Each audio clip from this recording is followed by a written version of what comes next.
You're listening to a podcast from the Carnegie Endowment for International Peace. Good afternoon, everyone. Thanks for coming. My name is Milan Vaishnav. I'm an associate here at the Endowment in the Carnegie South Asia program. I'm pleased today to welcome Dr. Venkat Dhulipala, who is an associate professor of history at the University of North Carolina in Wilmington, where he works primarily on the history of modern South Asia. And we're here today to hear about and celebrate Venkat's new book, Creating a New Medina, State Power, Islam, and the Quest for Pakistan in Late Colonial North India.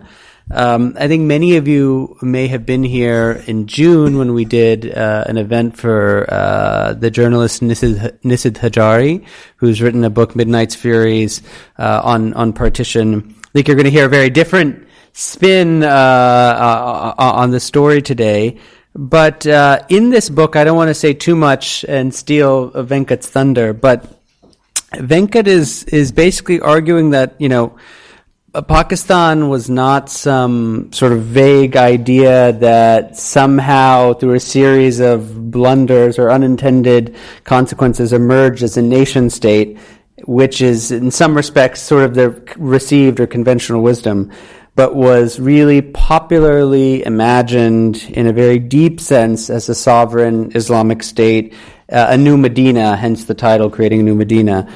And it's been released with a flurry of praise and a fair amount of controversy, which I think is always good for book sales. As is often the case, I think, with a kind of revisionist or a new book that kind of takes on the prevailing orthodoxy. Just to quote a couple of reviews, Pratap Bhanu Mehta, who I'm sure many of you read in the Indian Express, called the book arguably amongst the most important studies of the ideological origins of Pakistan published to date.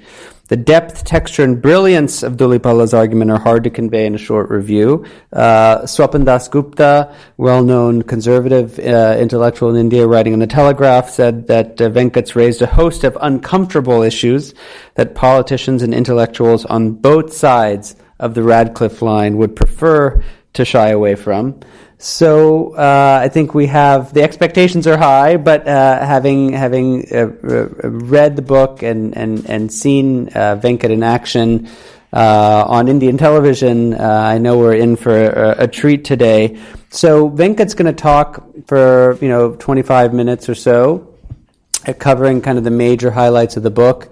Then we'll have a bit of a back and forth, and then open it up and look forward to your questions and comments. So without further ado.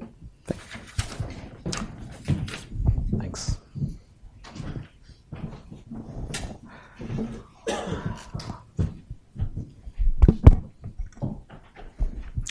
Yeah, thank you, Milan, for that very generous introduction, and thank you all for coming here on a Thursday afternoon at 3:30. This is around the time I feel very sleepy, and I presume most of you do too. But anyways, what I'll try and do is introduce some of the main arguments that I kind of make in this book, and I guess we'll take it from there. After that, I presume I and Milan will have a kind of a back and forth, and then I think we'll have a Q&A. The partition of India is something, I guess, which still has, which still attracts a lot of attention. People are very emotionally invested in it, and any new book which comes out is something which kind of naturally gains a lot of traction. Now, if you look at the historiography as far as the partition is concerned, you have, broadly speaking, two strands of opinion. Now, on the one hand, you have indeed scholars who focus on what's known as the high politics of the partition, that is the actions, the strategies of the top leadership of the Indian National Congress, the British government, and the Muslim League leader, Mr. Muhammad Ali Jinnah, who people say was indeed the main spokesman as far as the Indian Muslims was concerned. Now, the scholarship here in this regard has primarily been interested in trying to figure out the causes of the partition, who was responsible for it, so who are the heroes, who are the villains of this story. And indeed, what you see is a focus on secret negotiations which happened between these sets of leaders, at either Delhi, London, or in Shimla. Now, the most seminal book in this regard was something which came out in 1985, which was Ayesha Jalal's Sole Spokesman, which argued that the father of Pakistan, Mr. Muhammad Ali Jinnah, contrary to what people think of him, never really wanted, indeed, Pakistan to even come into existence, that he was indeed using Pakistan as a bargaining counter to gain for the Indian Muslims the best possible political deal, or rather a parity or equality with the numerically more preponderant Hindus in an undivided India. So indeed what Jalal claims is that the cabinet mission plan, which is brought in by the British government, is something what Jinnah really wanted. That was his ultimate aim, but that plan was torpedoed by a rather crotchety Congress leadership which wanted to have a strong centralized state, and so therefore rammed the partition option down an unwilling Jinnah's throat. Now, this thesis is pushed back by an Oxford thesis which comes out a couple of years later by Anita Inder Singh, in which, of course, her major argument is that, well, Mr. Jinnah really wanted Pakistan. He therefore consciously and very skillfully outmaneuvered the British government, the leadership of the Congress, and actually achieved what he really set out to achieve. Now, even though there is a disagreement between these two sides on who's responsible for the partition, there is a general consensus here. For example, Jalal, and I quote her, says that as far as popular understanding of Pakistan is concerned, not just popular understanding, even in many elite circles, she believes that Pakistan was a very vague idea that Mr. Jinnah never really clarified upon. And to kind of quote Jalal, Jalal dismissed popular conceptions of Pakistan tersely, noting that, I quote, a whole host of conflicting shapes and forms, most of them vague, were given to what remained little more than a catch-all, an undefined slogan. Anita Inder Singh, too, who pushes back against the Jalal thesis, while disagreeing with Jalal as far as the actors or, the heroes and villains of the partition are concerned, agrees with Jalal in this, saying that, well, Pakistan was this vague idea which meant all things to all Muslims. Now, if you look at the other strand of history which emerges in response to this high politics of the partition, this focus on the high politics of the partition, you have the subaltern studies scholars trying to come up with, histories from below to focus on the experiences of people who are caught up in partition violence. And here too, even though they severely criticize the focus on these top leadership, they criticize this great man history which has been peddled, there is again amazingly a consensus between the subaltern studies historians and also those focusing on the elitist politics, that Pakistan remains this very vague idea about which nobody knows. So indeed, as the subaltern historian Gyanendra Pandey has said, the Muslims had fairly widely supported the movement for Pakistan, though, as was already becoming evident, few had clear ideas about what that goal meant. So Pakistan seems to have happened in a fit of collective South Asian absent-mindedness. Something, it's almost like all South Asians are kind of literally walking into the quicksands of partition, kind of in a stupor or blindfoldedly, without having thought through this entire thing.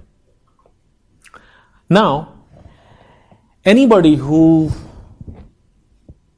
has some familiarity with India and who has witnessed how lively the Indian public sphere tends to be would, well, following Amartya Sen's phrase, agree that this is a very argumentative society, that Indians are a rather argumentative people, and that this argumentation is not something which is confined to a small elite section of educated Indians.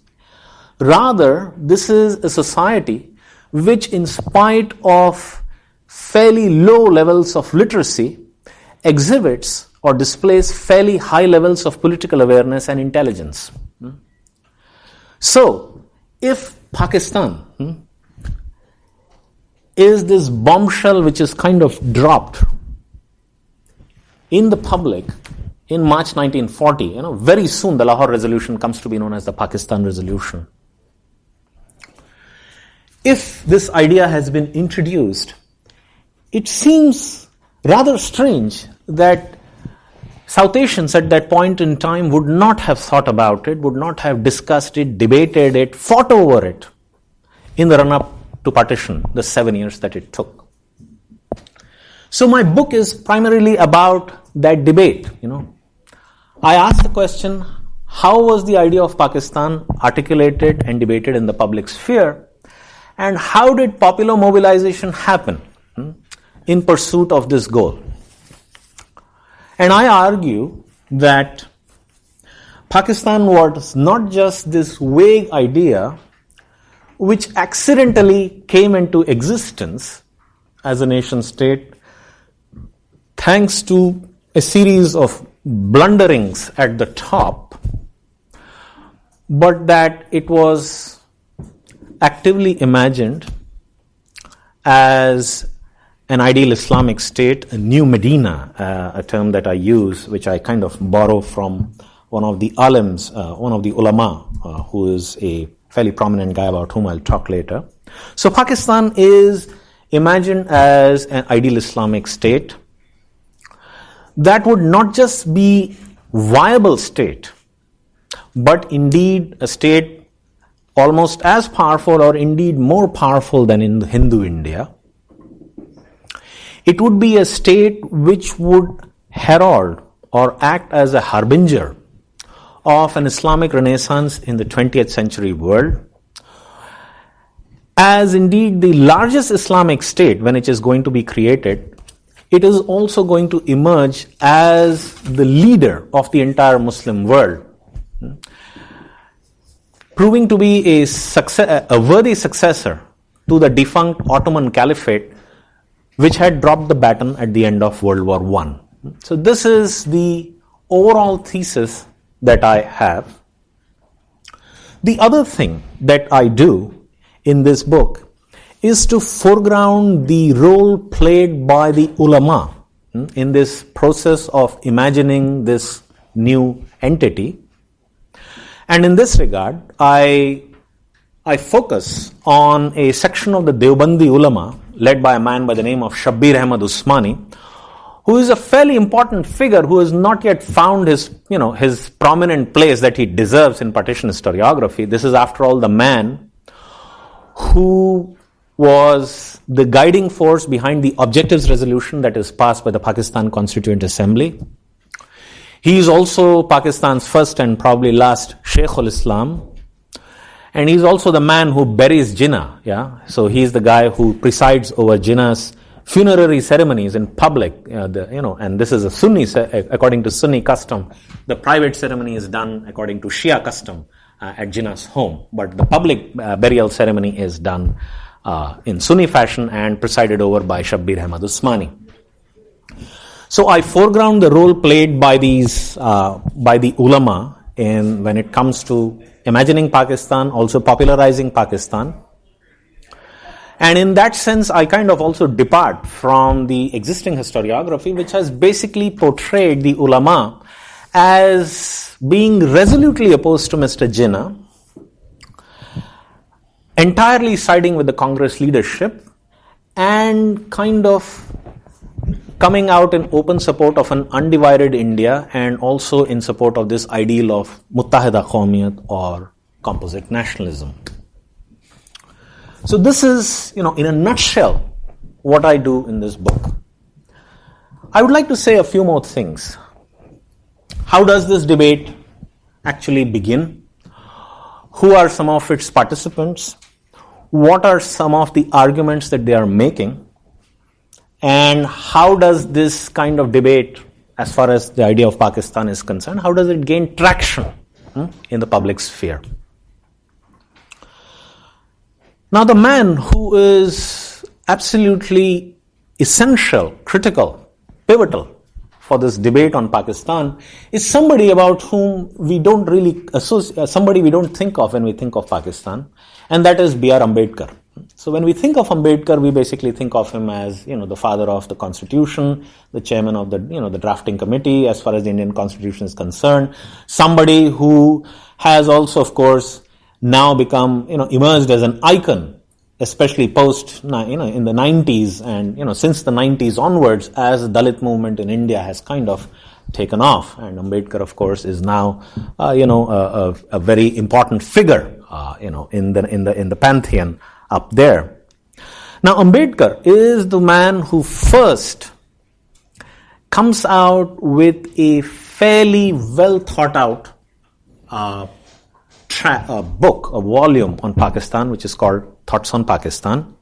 And indeed, one of the things that Ambedkar begins the book with, and he says that at the very beginning in the preface, and I quote him, "Every Indian must read a book on Pakistan, if not this, then some other, if he wants to help his country steer a clear path." Ambedkar's book is something which will also, the importance of this book is evident from the fact that this is the book which will be quoted by both Gandhi and Ambedkar as the fundamental text on the question of Pakistan that all Indians should kind of, make themselves aware of if they are to kind of understand this whole question. So when they meet in 1944, and of course Gandhi goes to Jinnah's residence in Bombay and they meet over a couple of weeks' time, and the focus of the national and of course whatever international press there might be is kind of riveted on these meetings which are going on. And at that time, of course, there is also a correspondence which begins between Gandhi and Jinnah, which is initiated by Jinnah. So they're meeting every day, but they're also writing letters to each other every day to kind of clarify on what they have talked on during every meeting. And in one of these letters, Mr. Jinnah writes, in response to a Congress, thing which is floated out there that, Pakistan is this very vague thing. And Mr. Jinnah says, there is a great deal of discussion and literature on this point which is available, and it is for you to judge finally when you have studied this question thoroughly whether the Muslims and Hindus are not two separate nations in this subcontinent. For the moment, I would refer you to only two publications, although there are many more. Dr. Ambedkar's book and MRT's Nationalism in Conflict in India. Now, what exactly is Ambedkar doing in this text? How much time do I have? How much time have I taken? Like 12 minutes. 12 minutes, okay. Ambedkar, if you read this book, it's a very, very interesting book. The first thing to remember about it is it's nearly a 400-page volume which Ambedkar writes in a matter of 4 months. If you remember, the Lahore Resolution is passed sometime March 22, 23, 24. That's the time when the AIML meets in Lahore. And by August of 1940, Ambedkar is done. It took me 11 years to write a 500-page book. He does it in 4 months. So it's a prodigious piece of scholarship, something which also acts as a roadmap for various parties in this conflict, when the final negotiations are happening over the question of partitioning British India. Now, Ambedkar's book, if you look at it, has a few sections. There is a first brief section which looks at the validity of the Muslim League's demand,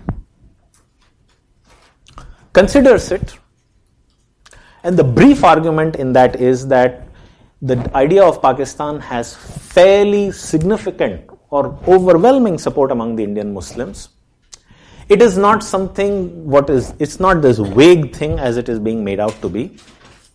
That this is indeed a separate sovereign state that the Muslim League wants for the Indian Muslims in the 6 provinces where they are a majority. So Punjab, Sindh, Frontier Province and Baluchistan in the west, and of course Bengal in the east. Ambedkar does not include Assam there. Now, Ambedkar says that the Indian Muslims have a feeling are now possessed with this feeling of nationality, and they cannot be denied a nation state if they are asking for it. So the best thing would be to actually concede it rather than kind of hang on to it, or else we will be in a situation in which there is going to be a perennial conflict between these two communities, in Hindus and Muslims, who he likens indeed to 2 warring battalions in history. He says they never had a common past, they have a very conflictual present, and the future is also going to be the same if indeed we are not going to separate the two. Now, Ambedkar makes this point as far as the Muslim League's argument is concerned. But the bulk of the book, if you look at it, is something in which he is trying to persuade the Hindus to concede Pakistan. And here he gives fairly rational reasons. If the previous, when he was addressing the Muslim League's demand, he basically is looking at it from the viewpoint of affect. There is a whole lot of sentiment behind it. Let's concede it.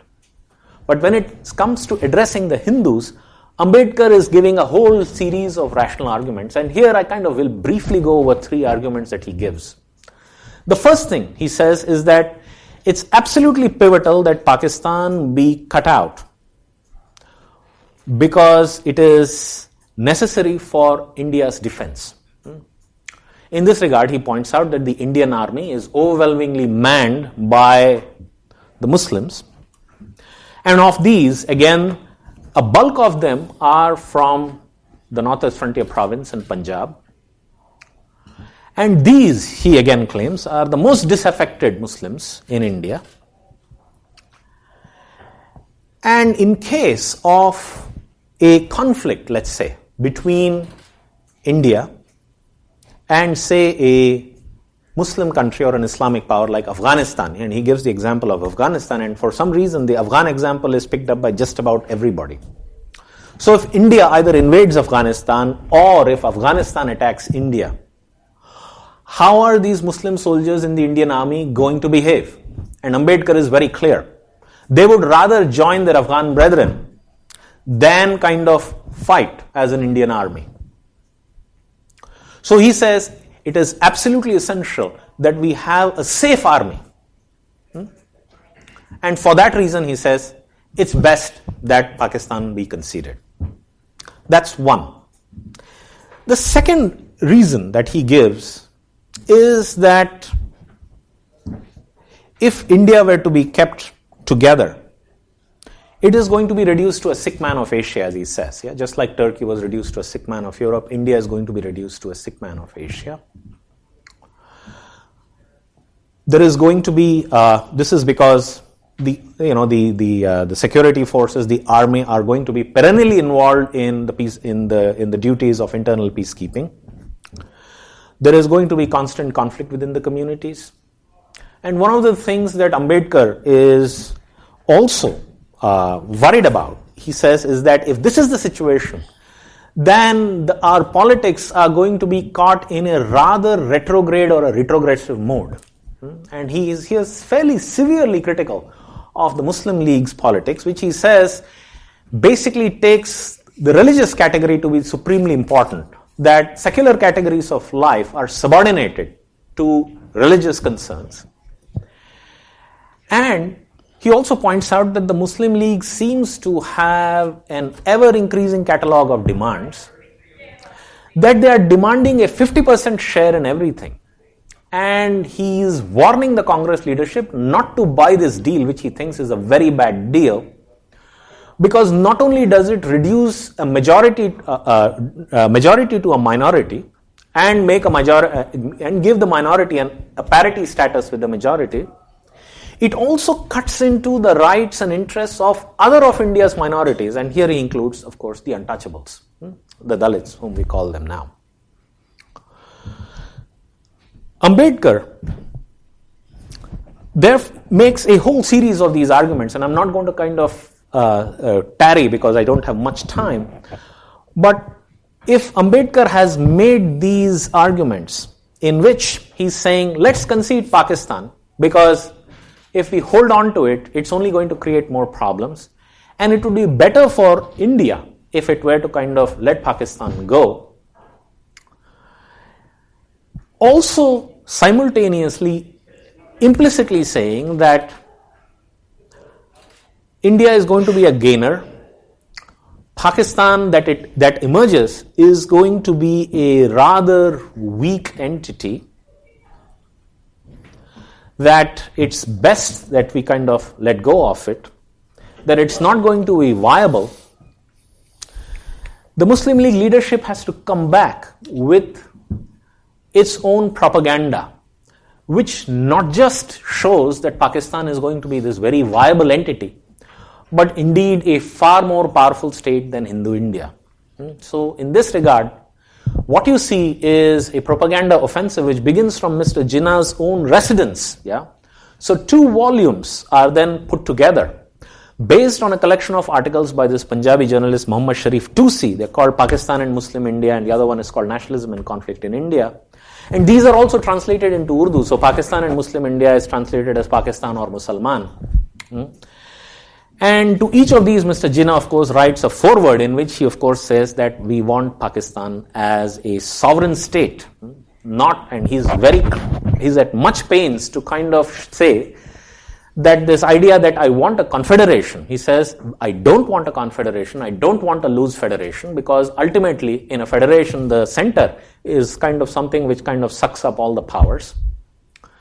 He makes it clear, or rather he says it, that the Congress is spreading this canard or this propaganda that I am using Pakistan as a bargaining counter. I am not. So he says that many times in public. And so these volumes then go on to show how Pakistan is going to be a viable state, a powerful state, a responsible actor in the international community of nations. So in this regard, these volumes go through, they go over Pakistan's natural resources, their infrastructural assets, the strategic location, the virtues of a healthy, strong, soldierly population, and how it is going to emerge as indeed the leader of the Islamic world. I'll end this by kind of talking about a couple of other things. One is that once Mr. Jinnah and the Muslim League make this forceful case for the creation of Pakistan, what you have again is a series of critiques leveled against this by ulama who are attached to the Congress. And it is these ulama who spearhead the attack on Pakistan, given the fact that after 1942, much of the Congress leadership is in prison. So they are not in a position to kind of mount any kind of ideological warfare against the Muslim League. So it is these ulama who belong to the Jamaat Ulama Hind, which is which is a Deobandi creation, who kind of come up with a series of severe criticisms of the Muslim League, Mr. Jinnah. They criticize one of the central planks of the Muslim League, that it is going to secure the rights, property, and interests of the Indian Muslims who would be left behind in Hindu India by A, acting as a sovereign state, either going to the UN or kind of intervening in India militarily. That's one of the arguments which is made. And 2, the second argument which is kind of dinned, and I specifically look at the UP in this regard.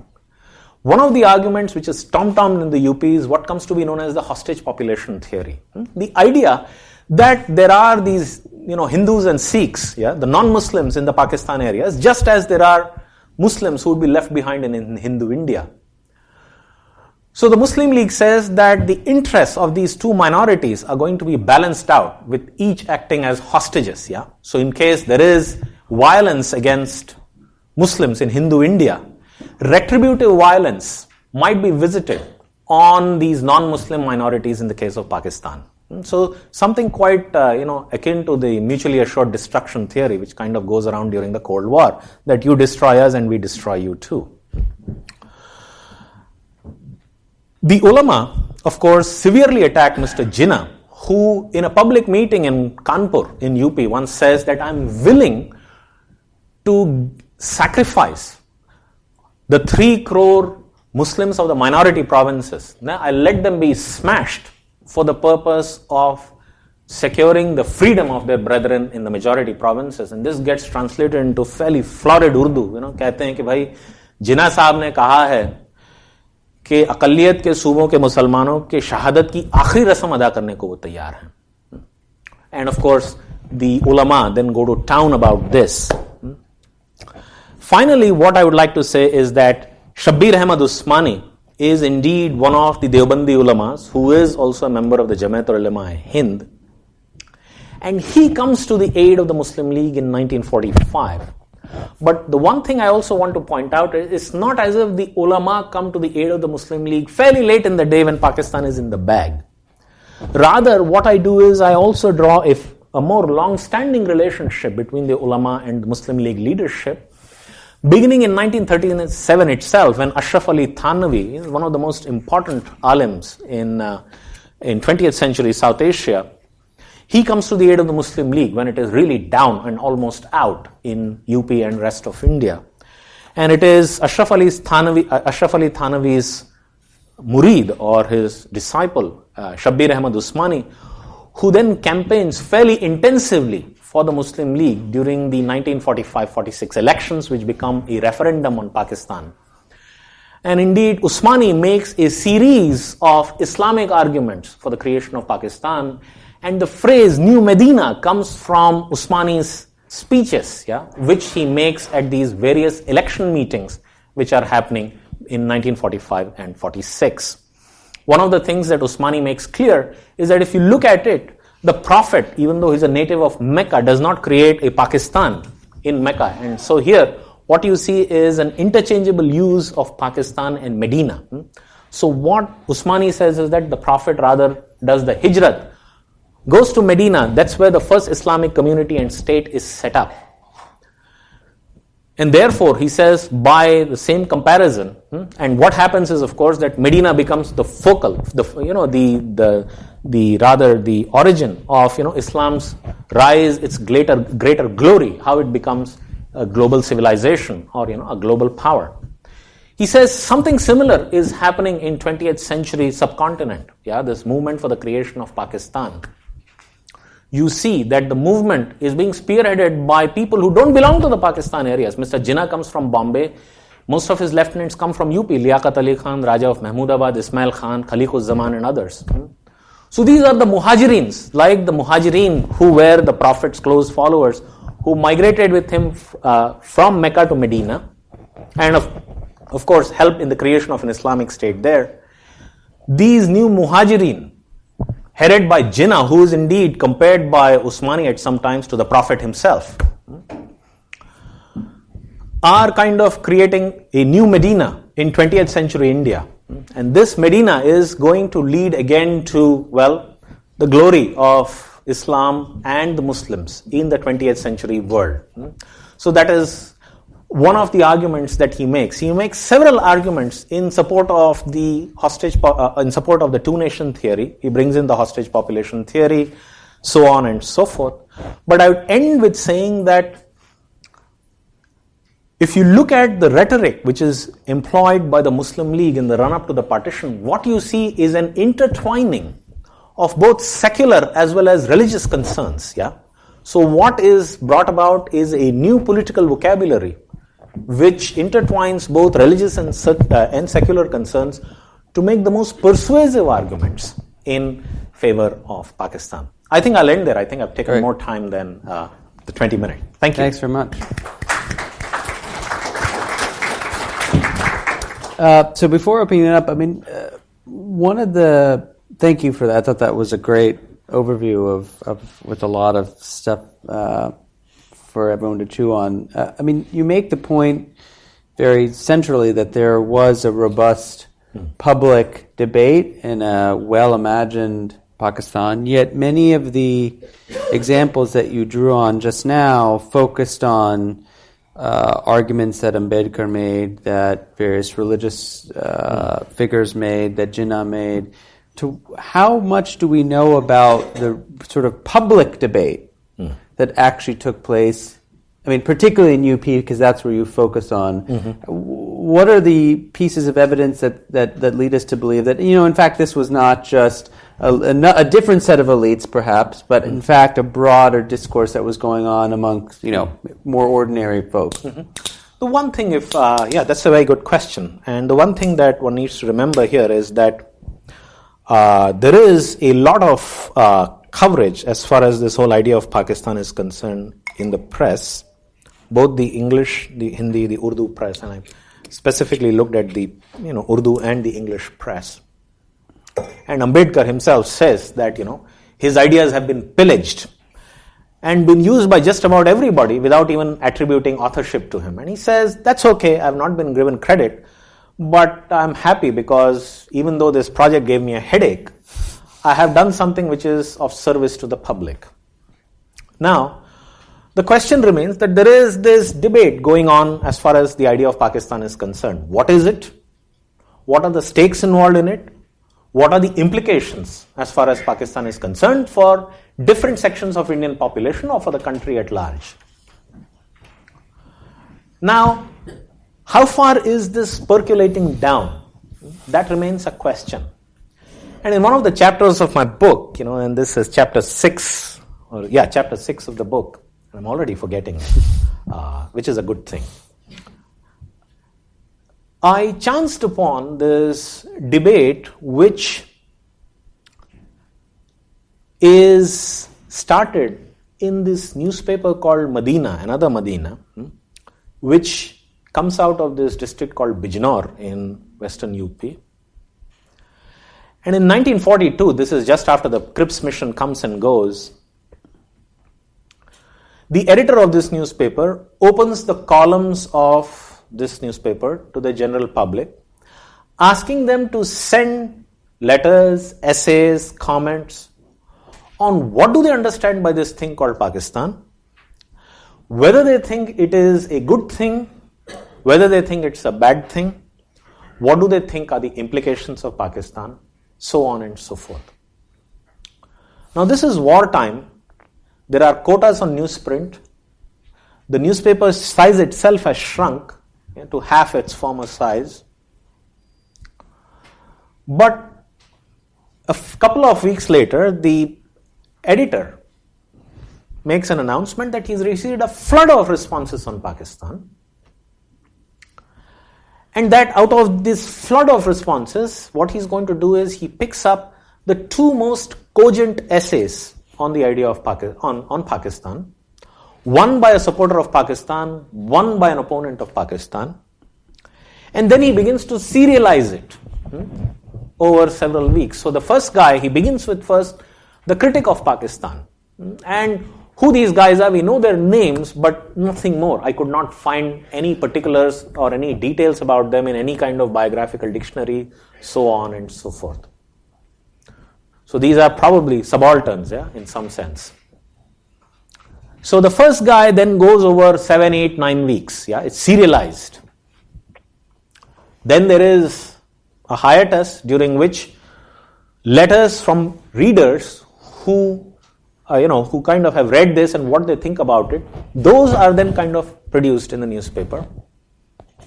And then after that, the proponent of Pakistan is then given his chance, and then his column is, or rather his essay is then serialized over 7, 8, 9 weeks. Now the surprising thing is this is a newspaper which it's a fairly prestigious newspaper. That's the one thing to remember about Medina. It's something which comes up during the Khilafat movement, during the time of the Khilafat movement. So it's among those great newspapers, along with Zamindar and Azad's Al-Hilal, so on and so forth. So Medina belongs to that, to that generation of newspapers. But the interesting thing to notice is that the responses come from places as far apart as Chittagong in the east, Bombay in the west, and Raichur in Deccan, in what is now current-day northern Karnataka. So this newspaper has enough carry, so to say. And in this regard, I'm also reminded of Chris Bailey's work, Empire and Information. Some of you may be familiar with it, in which he talks about how, even though this is a society which is very, which is where levels of literacy are fairly low, it possesses an informational order in which information, ideas, and opinions travel fairly quickly. And there is a great deal of exchange of information, ideas, contestation, so on and so forth. So it is not as if this debate is kind of happening at a very high level. It is kind of percolating below, even at the level of readers of newspapers. And one can presume that it could have percolated even further downwards, given the fact that in India, one person can read the newspaper to several other people, and that's how information has generally kind of, been spread. So, and then finally, of course, you have, the elections of 1945-46, during which the parties are really mobilizing people. Yeah, they are conducting election meetings, public meetings, going to the most remote areas to solicit votes. And one can imagine, therefore, that, this further, leads to a greater percolation of ideas and information.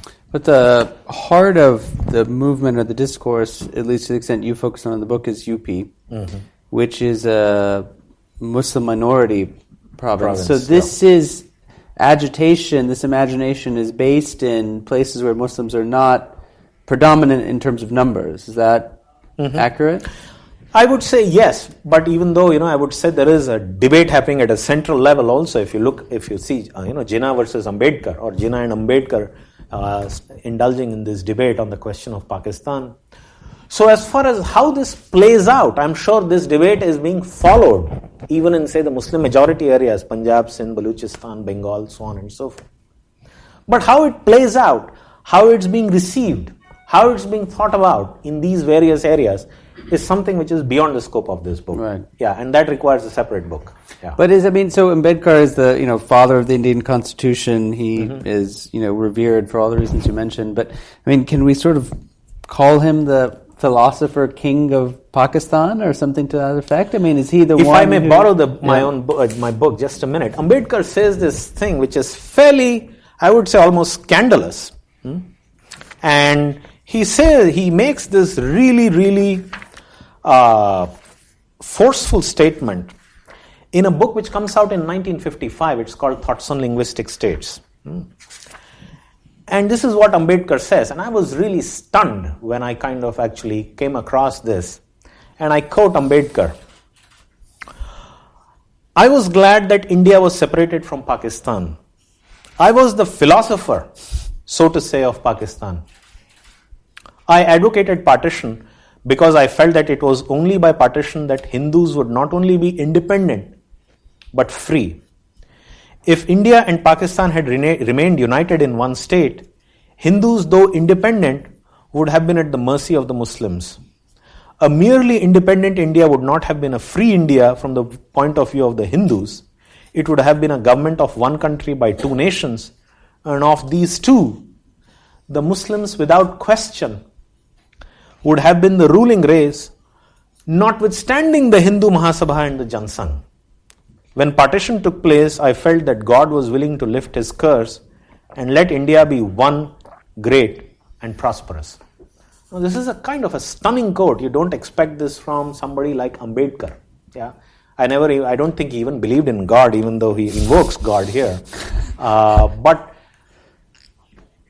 for a figure who we have usually associated with anti-Congress politics, his great, adversarial relationship with Gandhi, his, severe critique of the caste order in India, Ambedkar is somebody who comes across as the most clear-eyed, hard-headed realist on the question of Pakistan, who is addressing what he thinks are sentimental fools in the Congress and among the Hindu community. He says, wake up, don't be so starry-eyed.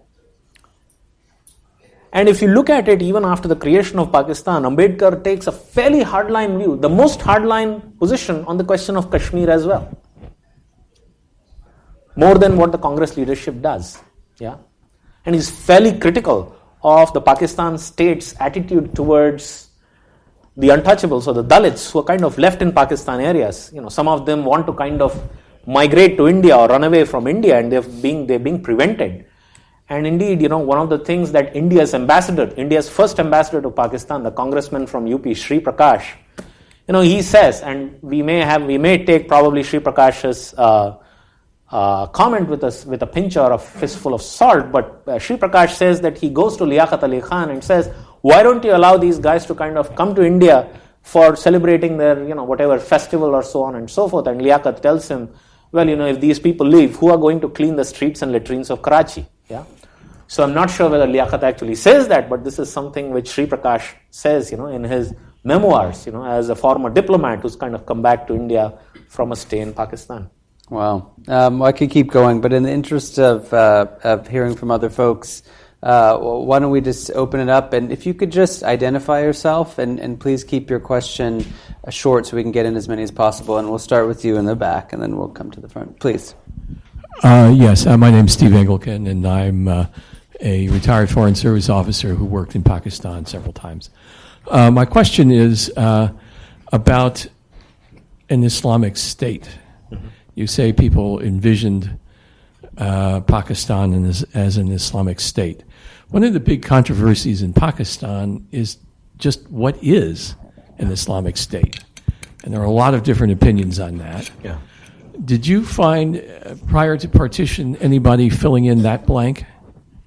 Yeah, that's a good question. Now,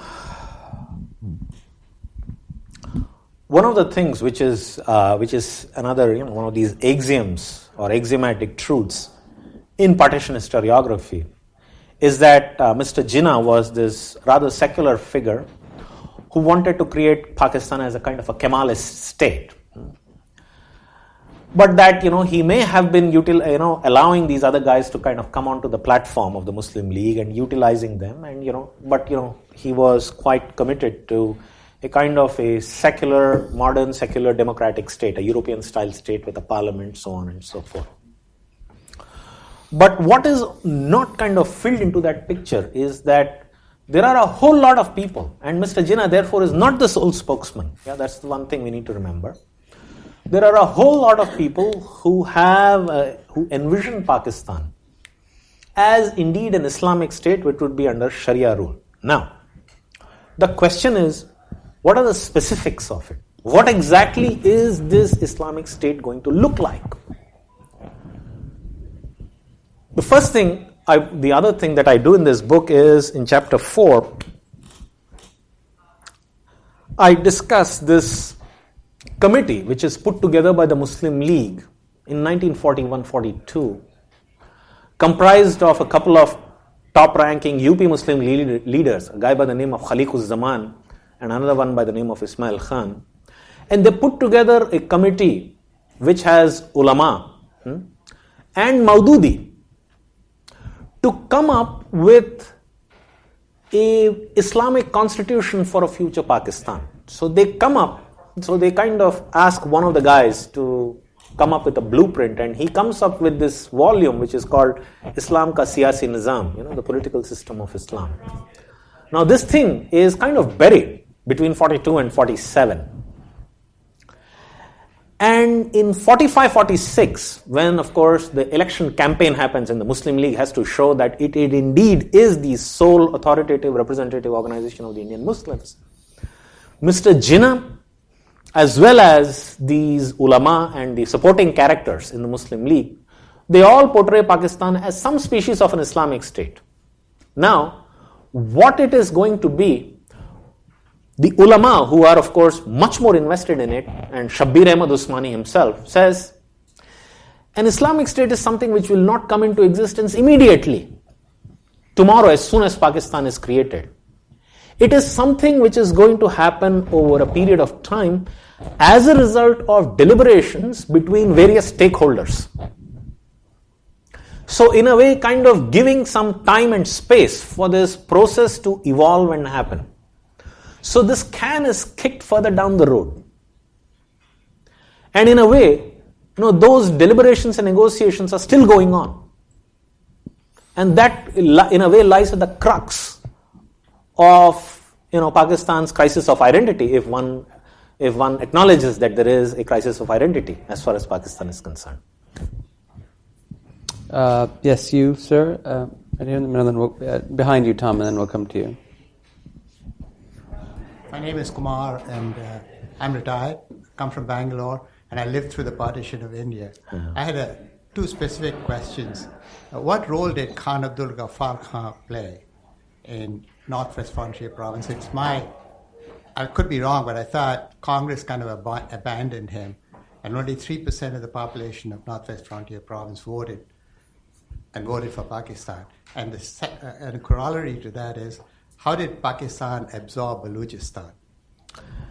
Khan Abdul Ghaffar Khan, everybody knows, is somebody who's he's very much, with the Congress, and he's opposed to the idea of Pakistan. And indeed, they want a referendum on the future of the frontier province, whether it can be an independent entity in itself. But that is something which is not conceded. And even the Congress, in a way, abandons the Khudai Khidmatgars. As far as Balochistan is concerned, I think there is a whole lot of literature on that subject, and I've read it at some point in the past. I don't recall it, very much right now. But the process of integration of states in Pakistan, which also includes, Kalat and Balochistan, so on and so forth, is an interesting story, but a whole different story, which at this point in time I'm not really competent to say much about. Tom. Tom Timberg, consultant. First, incidentally, it was very interesting to have somebody sort of look at integrally what the ulama were writing in the period, and also what people were reading at, if you will, the ground level. But first place, though you may not have been able to find out who the people were, the circulation of Medina is a matter of public record, because you had to register. And perhaps, and this is more important, over time, the archives of people like the editors of Medina and so forth will become available. But the more serious question, it seems to me, is, as you indicated, yes, Shabbir Usmani, but in fact, most of the Devbandi ulama opposed Pakistan. Mm-hmm. And for that matter, I thought that Madudi opposed Pakistan initially. And how do you reconcile that? Or do you say that, yes, these people were there, but they were off on the side, and the Muslim masses didn't really respond to them. They responded to people like Tanfi and Usmani. Yeah, as I pointed out in the beginning itself, there is a split among the ulama itself. And a section of the Deobandi ulama come onto the side of the Muslim League. And this begins in 1937 itself, when Ashraf Ali Thanavi is somebody who comes over to the Muslim League's aid and rescue. Especially, there are a series of by-elections which happen to the Muslim constituencies in UP. 9 of them happen. And these are crucial if the Muslim League is to kind of revive itself. And the Muslim League wins 7 of these. 1 it loses to the Congress candidate Hafiz Muhammad Ibrahim in Bijnor. 1 it does not contest, which gives a walkover to Rafi Ahmed Kidwai, who is one of Nehru's lieutenants.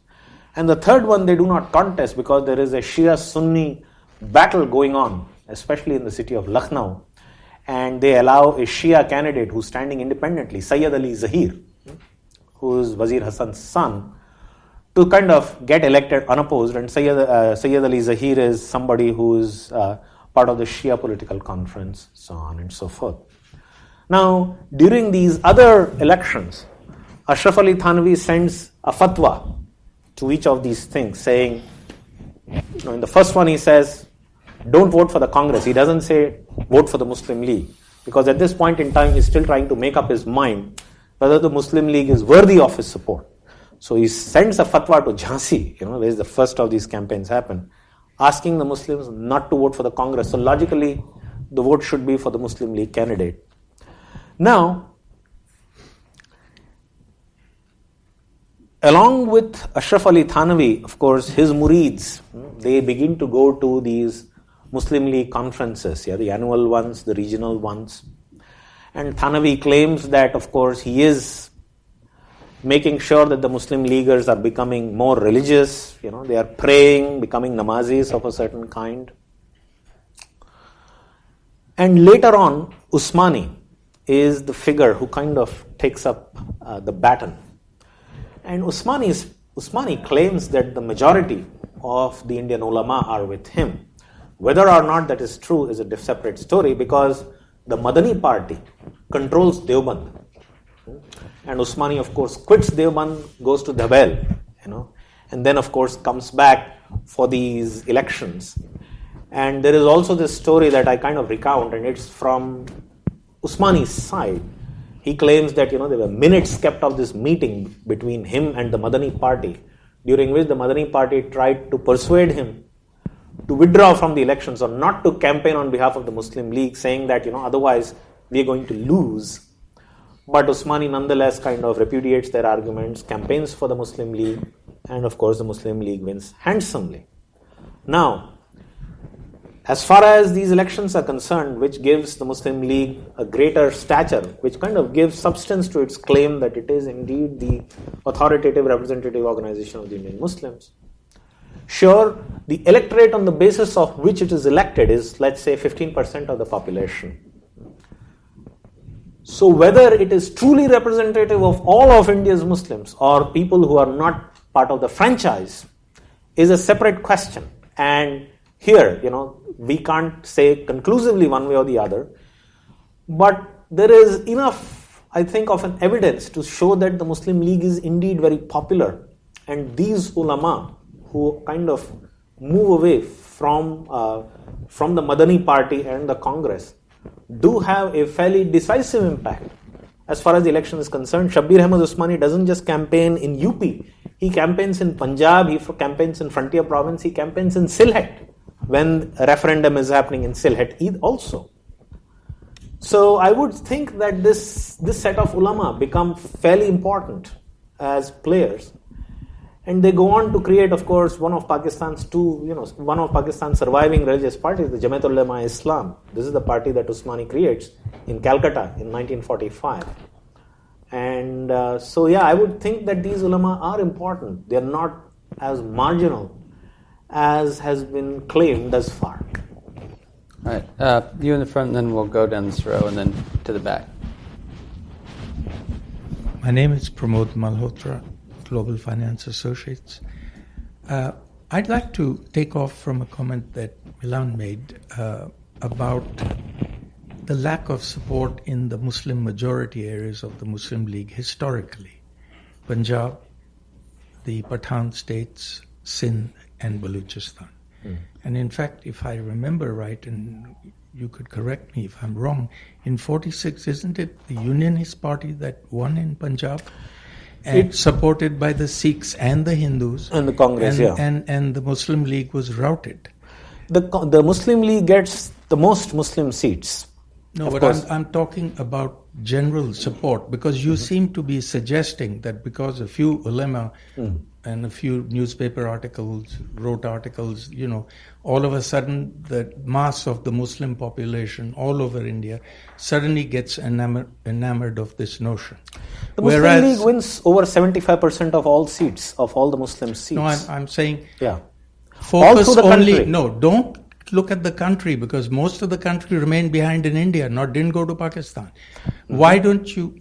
I'm very interested in your view of what was happening in the Muslim majority areas, which in fact was the logic that you had stated earlier, for this whole notion of the creation of Pakistan. And if the majority Muslim areas were not supporting this notion, then what happened? Because, I mean, there's a disconnect in this narrative, which is not clear to me, and of course you have studied it much more, and I'd be very interested in your view. Okay. First thing is, this book is, primarily based on the UP. I don't, I don't focus on the Muslim majority areas.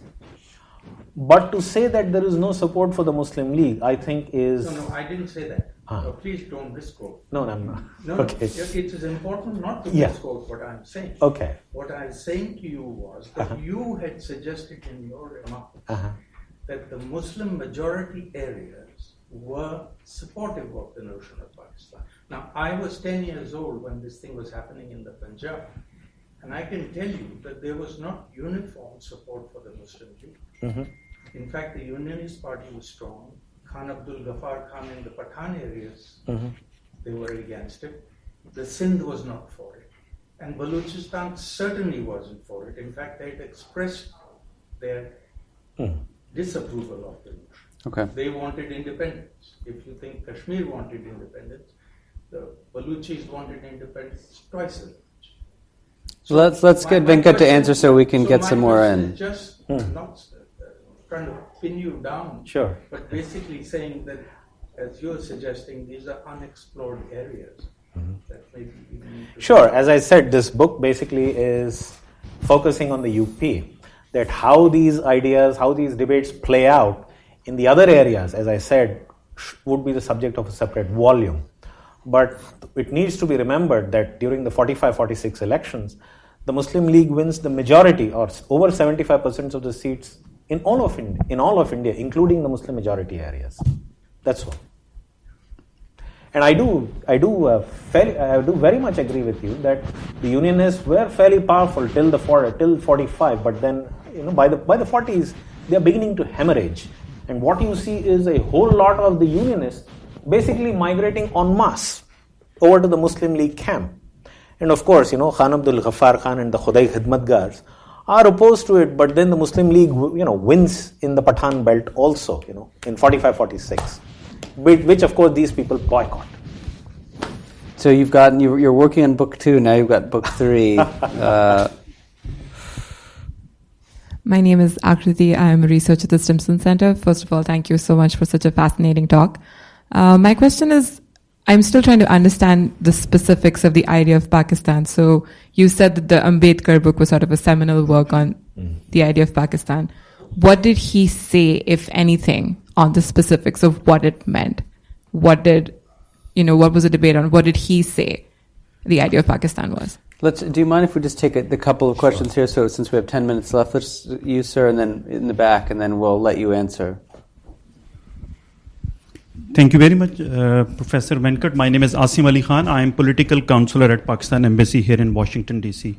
I haven't read your book, but thank you very much for bringing to light a lot of historical facts. My question is, one of the fundamental question during the partition was what would happen to the minorities on both sides of the border.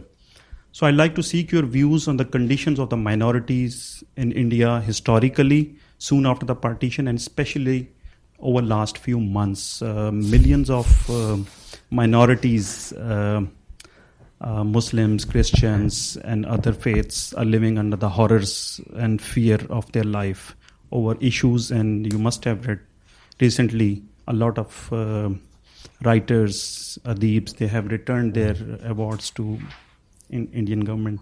So I'd like to seek your views, because this was the question, minorities and the role of religion, because Pakistan was constituted, of course, it's still it's the only country perhaps in the world at the moment whose creation is still being questioned, why it was created, was the rationale, the nationalism on the basis of religion was correct or not. So the condition of hundreds of millions of people right now. Okay. Then let's just take you in the back, and then we'll let you have a chance to respond. Okay. Hi, my name is Vijay Nilekani, and a slightly different flavor on some of these comments. First of all, regardless of what the Muslim League did or the amount of majority they won, more than half the Muslim population in India chose not to vote with their feet. In every state and every village and every town in India, there are Muslims, and the vast majority didn't move. It's only the border areas mostly that moved. Secondly, even Jinnah was not able to convince his own family to move. His wife and children lived in Bombay after partition. So I don't know how much conviction he had on the partition concept, because his family didn't move. His wife was Parsi and she was more happy in Mumbai. No, she was dead. She was dead? Yeah. Well, his children stayed on in Bombay, right? Yeah. And his daughter. And the third point is to sort of rebut what he's saying. Jinnah was a secular Gujarati Shia Muslim, and he was a spokesman for a majority Sunni population, which has, in the ultimate role of history, has actually victimized Shias and minority Muslims and other faiths within Islam. So it's kind of interesting that his worldview didn't seem to fit the reality of the Islamic landscape, if you will. Okay. So three very simple questions, three answers. So, the idea of Pakistan as articulated by Ambedkar, the status of minorities, anything you want to say about today, you're welcome to. And then the last question about Jinnah's daughter staying behind and the Sunni Shia issue. Ambedkar tries to give, clarity, discipline, and substance to this debate on Pakistan, because till this point in time there is only a lot of sentimental back and forth between the Muslim League and the Congress walas. Yeah. So he first asks the question, what is this thing? Yeah, and he says, the phrasing of the Lahore resolution is very loose. Yeah, they could have done it a better job. But anyways, if you were to boil it down to its rock bottom simples, it is, that these provinces in the west and Bengal in the east are to kind of form a separate sovereign state. Separate, which would have, it's not a confederation with India or whatever, but wholly sovereign. That's the thing. He then goes on to say that, of course, there is tremendous support for this idea among the Indian Muslims. And he says that if the Hindus are asking for independence from the British, who are they to deny it to the Muslims? That demand is as valid as the Hindu demand for independence as well. So logically speaking, you can't quite repudiate that. And he says, let's concede it, because they have this idea they have a sentiment of nationalism, and we should concede that. He then goes on to talk about, as I said, addressing himself primarily to the Hindus and the Congress. He then looks at the facts, figures, and statistics when it comes to the fiscal viability of the Pakistan states. And here, one of the things I forgot to mention is that Ambedkar, in his book, is a guy who says we need to partition Punjab and Bengal. And if you look at the Radcliffe line, which is ultimately drawn, it comes pretty close to the lines drawn by Ambedkar. So in fact, his book also has maps of the partitioned Punjab and Bengal areas with the Pakistan areas in green and the India areas in saffron. Yeah, the book, I wanted the CUP to do that in color, but they kind of skimped on it. And they did it in black and white, so you can't figure out what's going on in the maps there. So I just have a note saying that in Ambedkar's original book, this is the color form, combination there going on. So Ambedkar talks about, the fiscal aspects of Pakistan and India, army, politics. As he says, this is going to be otherwise, this is going to be, a festering thing between Hindus and Muslims, and we're going to kind of get weighed down by this. It's best to kind of separate. And of course, he believes that, if the Muslims are not allowed to kind of create their own state, you will have even the untouchable quotas being affected by this. In fact, what Jinnah thinks about the Ambedkar volumes, which sometimes I wonder how carefully he read it. But in a conversation with the journalist Frank Moraes, who's the father of the poet Dom Moraes, Jinnah says that Ambedkar probably has in mind that once the Muslims are out of the way, the untouchables can capture the quotas that the Muslims enjoy right now. If I may ask, what do you say about Pakistani identity? That's the question. The thing that he says is that yes, and which kind of also leads me to the next one, and then I'll come back to yours, about Mr. Jinnah. Of course, Mr. Jinnah is a very anglicized gentleman who, of course, doesn't even, give his speeches in Urdu. He can't speak the language, so his speeches are all made in English, and there's one guy translating. But still, he has a very mesmerizing effect, wherever he goes, and of course, he's a very, very popular leader. But Ambedkar also remarks on the significant fact of Jinnah's changing apparel, his sartorial statement that he's making out. So, in fact, if you look at the book, if most of, not this one, because there's something on it. I chose this picture because as and when he begins to appear in public, Mr. Jinnah begins to take more of, the Muslim dress. There's nothing Muslim about it. Many Hindus would also wear it. But anyway, becomes a marker.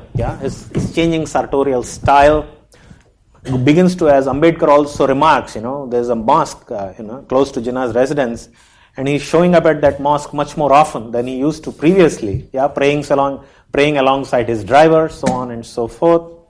So, and he kind of compares him to one of the Huguenot kings. I'm forgetting now.